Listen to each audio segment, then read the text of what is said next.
Hello again. Welcome to Marble Machine 3, video number 2. I would like to thank everyone for the hundreds of comments I've received. I have a YouTube channel as Xenia Guy 2, where you can see all 3 marble machines. Back in 1947, I built Marble Machine 1 at the age of 14. It ran for about 5 minutes using 23 marbles, and at the time I dreamed of building one that would last for 24 hours. Well, I started Machine 3 about 20 years ago, and after building the frame, the stand, and the 24-channel gate, I put it aside for about 18 years. Then in 2008 I worked on it some, and in November I stopped to build Marble Machine 2 for my granddaughter. Let me start by saying that Marble Machine 3 is not a perpetual motion machine. It works like a grandfather's clock. You crank the big weight up to the top and reset the uphill fun stuff. This takes less than 2 minutes, and it will run for a day. The first marble trip is the only one that starts at the bottom and goes to the summit without using the main elevator. The things that make this happen do not reset themselves. I made the first marble go from bottom to top just for the fun of it, and to make the machine unique. In designing the machine, I just come up with an idea, make some sketches, and start building. Changes take place continuously, but I do not bother keeping the drawings up to date. I'd much rather focus on finishing the machine rather than having a perfect set of drawings. Throughout this video you will see many of the sketches that I've made. Let's look at this simplified diagram and observe the basic operation of the machine. The marble starts its first round trip at the bottom at the lower right corner of the drawing and makes its way to the summit. This can be seen in the first Marble Machine 3 video. Notice that the counterweight is at location B waiting to enter the elevator car in shaft 2. From the summit, the marble descends one of 25 tracks to the bottom, where it enters the elevator car at A in shaft 1. Entering the elevator, it releases the counterweight at B, which rolls into the car at the top of shaft 2. Note that there are 3 elevator cars connected together in shaft 2. The counterweight and the 3 cars in shaft 2 now descend, raising the marble in shaft 1 to the top. Here it exits and begins another downhill trip. The counterweight, now at D, exits its elevator car and waits. The empty elevator car in shaft 1 is heavy enough to raise the 3 empty cars in shaft 2 to the top.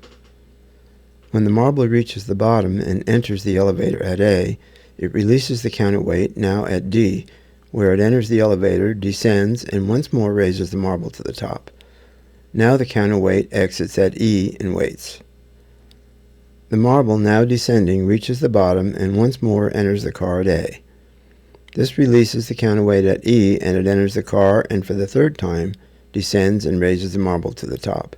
The marble starts down once more and the counterweight exits the car at F.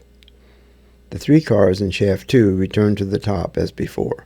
The counterweight now rolls into the elevator at the bottom of shaft 3.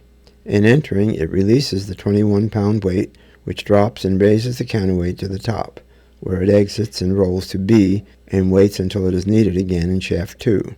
The big weight only drops a small fraction of an inch in lifting the counterweight to the top. As the counterweight exits the car at the top of shaft 3, it releases the empty car to drop to the bottom of shaft 3, where it is now ready for its next trip up. All this will result in about 800 round trips of the marble. This will allow the machine to run for about 16 hours. We will need about 400 more marble trips for the machine to run for 24 hours, and I will explain how this happens in a future video. Look at this diagram, which shows how the 21-pound weight raises the counterweight to the top of the machine. The weight is more than 500 times heavier than the counterweight, so we need to reduce the lifting force to about 1.3 ounces. This is done partly by the 11 pulleys in the main weight shaft and partly by the main shaft, which rotates a 13-inch diameter wheel that pulls the elevator cable backwards through a 3-to-1 reduction pulley. This diagram shows the steel cable that runs through the pulleys to the main shaft. The cable is 42 feet long, both ends of which are attached at the center of the main shaft. There are 2 separate pulley systems and 2 guide pulleys that steer the cable onto the shaft. Each time the weight drops, the 2 cable ends unwrap and rotate the shaft 1/3 of a revolution. This turns this gear on the end of the shaft. The gear operates a centrifugal speed governor through this gearbox. The ascent speed of the counterweight elevator is slowed by the governor, which spins at the top of the gearbox. The speed governor has two hanging arms with curved shoes at the bottom of the arms.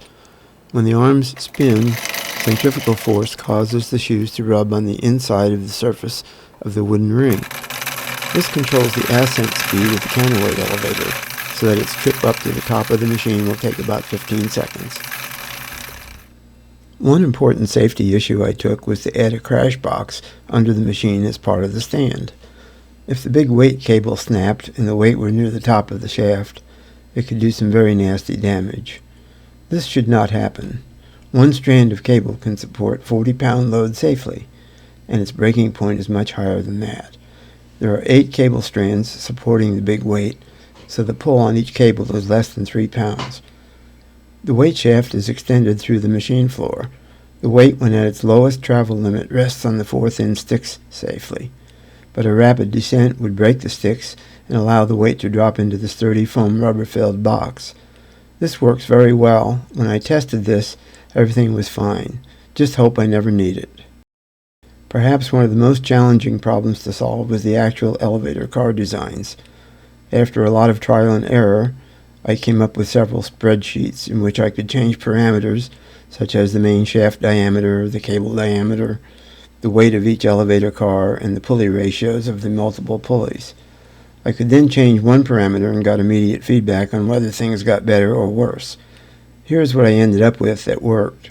The counterweight car ended up having to weigh less than 0.6 of a gram, and the marble elevator car about 1.3 grams.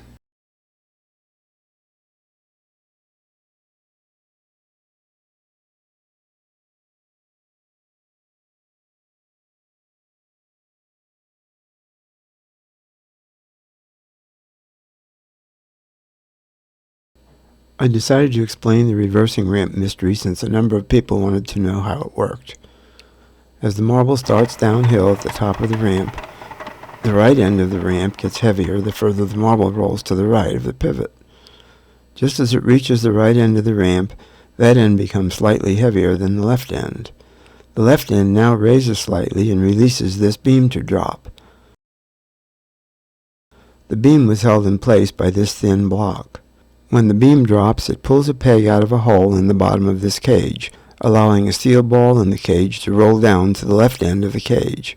This changes the balance of the whole ramp by making the left end heavier. The left end now drops, which raises the right end so the marble can now roll back to the left and off the ramp. When the left end reaches the bottom, the L-shaped piece wedges the ramp in place to prevent the ramp from bouncing.